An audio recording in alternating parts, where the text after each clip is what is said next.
Inside Out. How are we, guys? How are we doing tonight? Amazing, amazing. Can we give it up one more time for Parker and Taylor?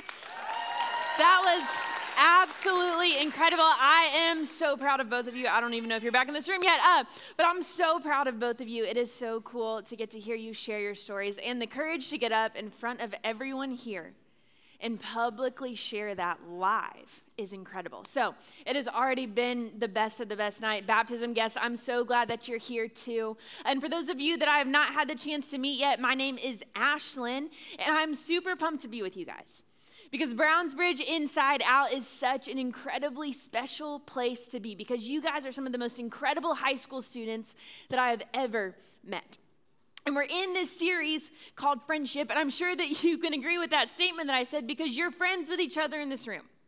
And you know that you have some incredible friends in your corner. And so I love that we have been in this series called Real Friends. And we are continuing it in part 3 this week. But to my knowledge, what you guys have covered so far in the realm of friendships is you guys talked about how in order to have good friends, you have to be a good friend. You have to be willing to show up for those around you. You have to be willing to check in on those and be a friend to the people that you also want to have in your life. And then we followed up the next week, and you got to hear about how the friends that you do have, those friends actually determine the direction and the quality of your life because the people that you spend time with, they're going to have such an influence in your life that it is going to affect the decisions you make today that affect your lives tomorrow. And so I think we'd all agree that friendships are really important.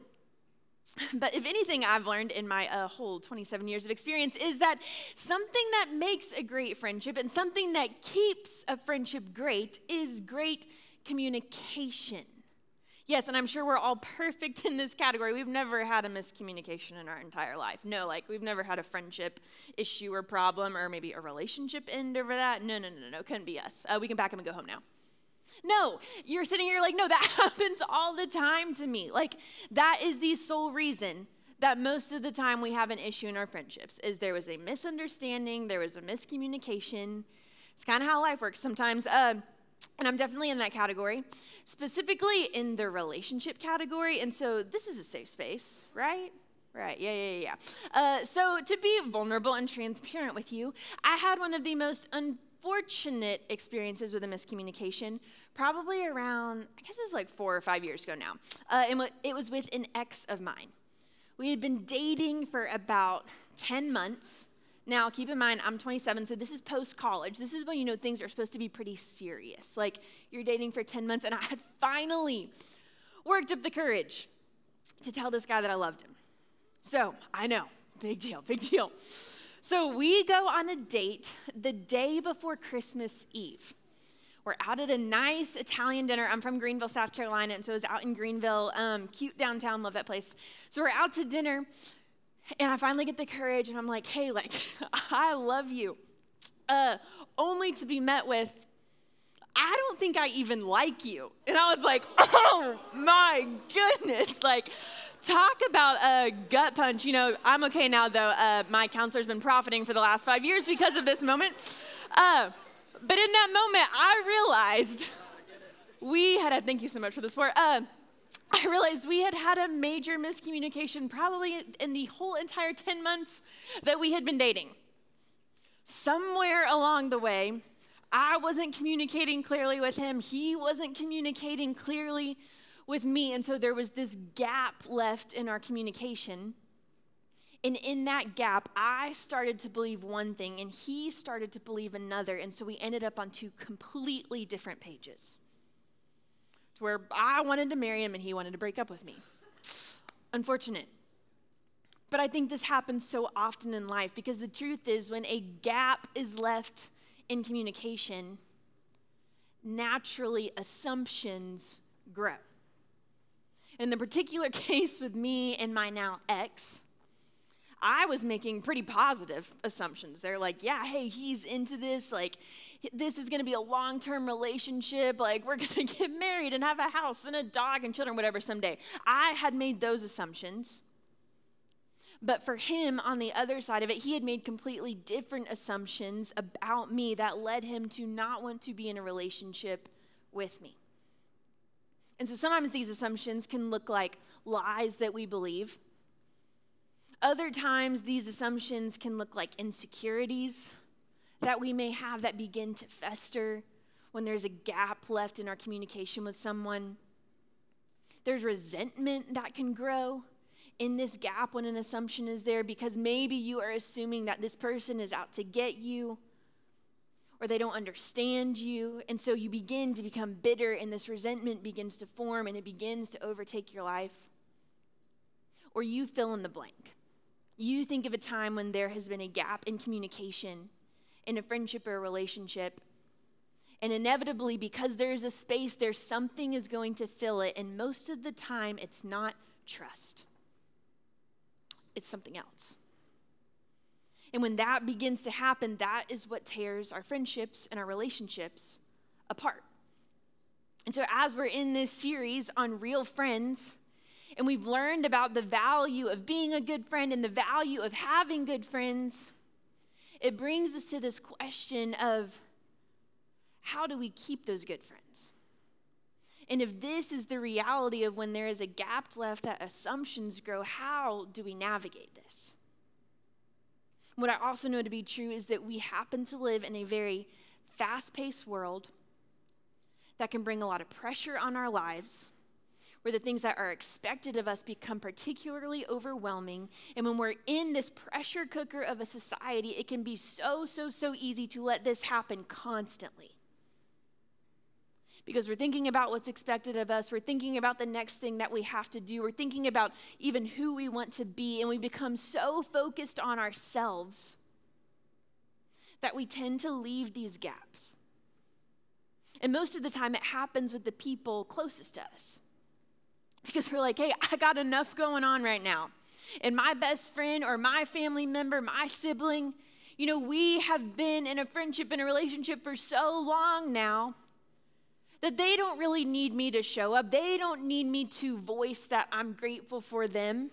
They don't need me to voice that I love them. They don't need me to voice how I'm feeling about them or the situation. Like, they got it, they know. But when you make that decision, the assumptions grow. And the insecurities and the lies and the doubts. And I don't want that to be the world that we stay stuck in.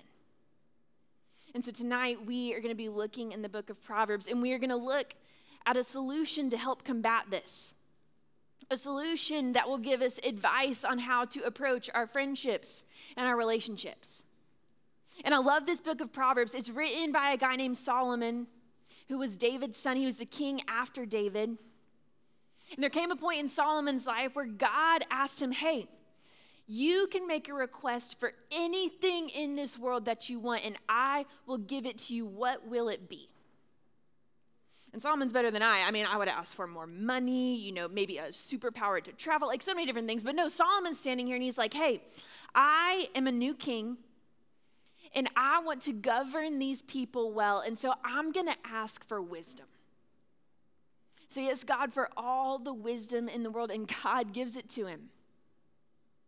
What's great for you and I is that Solomon recorded this wisdom. And it's in this book of Proverbs. And I know far too often I take for granted that I have access to this book. I take for granted that I have access to the whole entire Bible. But tonight I don't want to do that. I want us to lean in and pay attention to this advice and this wisdom that is freely given to us. And so in Proverbs 16, verse 24, this is what Solomon says. It's short, sweet. It said, kind words are like honey, sweet to the soul and healthy to the body. Kind words are like honey. And now maybe at first this seems like a little bit of a weird analogy. But what you have to understand is at the time that Solomon is writing this, honey was the one sweet thing that they would have had access to that would have enhanced the meals that they had. They didn't have all these artificial sweeteners like we have today. I mean, you can look at like a coffee station. There's 5 bajillion different packets of different types of sugar. No, they didn't have that back then. It was honey. And so people would use honey. They treasured honey because it was a sweet treat and something that enhanced any of the food that it was put with. But even more than just an enhancer of food, honey actually is an all-natural remedy. Fun fact for y'all, honey actually contains hydrogen peroxide in it, which initially doesn't sound like something that you want to eat, but it contains this in it, and so it's actually something that could heal a wound because of the antibacterial properties that it has. It also is rich in nutrients and antioxidants, and then it even has the ability to help relieve stress in our lives. And so you think about it, you get like a calming cup of tea and you're putting honey in it. There is a calming effect to that. And sure, you didn't come here tonight for a science lesson, but it has all of these characteristics and all of these qualities because it is something that can calm us, that can also give us energy, that can give us nutrients in our life, and that can heal us. It's a very powerful, powerful food. And so in this moment of Solomon comparing our words to honey, I go into the details of what it has here because if we have a deeper understanding of what he means by honey here, then we are going to have a deeper understanding of the power that our words have and the importance of actually voicing them and not just going silent when we are overwhelmed in life. Guys, if honey has the power to give energy and to heal and to relieve stress, and Solomon is likening our words to that, guys, your words have the power to do the exact same thing. Your words are more powerful than you realize. You have the power to create hope when someone around you is feeling hopeless. You have the power to bring dignity to someone, to tell them that they are worth it when they feel worthless. You have the power to create confidence when someone is feeling fearful. You have the power to be a comforting presence with your words when someone is going through an extremely hard time. Your words have the power to radically change the person's life right next to you. Whether here at Inside Out or at school or at home with your family, guys, you have been given a gift because your words are like honey and they have the power to give energy and to heal. What's even more amazing is that when you are choosing to speak these kind words, it is not only a benefit to the person receiving them, but it's a benefit to you as well. Because we serve an awesome God who so intricately and intentionally created us. He created our bodies. And there's this thing that happens psychologically and scientifically when you are willing to speak words of kindness over other people. It actually releases serotonin and dopamine in your own body that will then bring feelings of happiness and calmness and peace. And that is designed and intended by God to be the case. Your words are powerful. And so how unfortunate would it be if we were to completely ignore this gift and ignore this power? To not take advantage of what God has created and intended for us. And so one of my challenges to you tonight is to not let your kind words go unsaid. Don't let your kind words go unsaid. It can be so easy, I get it, when the life, when this earth is happening and spinning around you all of the time and it gets overwhelming and it feels pressuresome and all you can think about is yourself in that moment. But I want you to open your eyes and I want you to have an awareness of those around you and what they might be walking through as well, because if you are willing to speak kind words, it could change everything. And I don't want you to miss out on And so going into this next week, going into the rest of this school year, I want to challenge you with 2 action steps, because it starts small and it can grow and change the community that you live in. The first is that I want to challenge you to bridge the gap with honesty.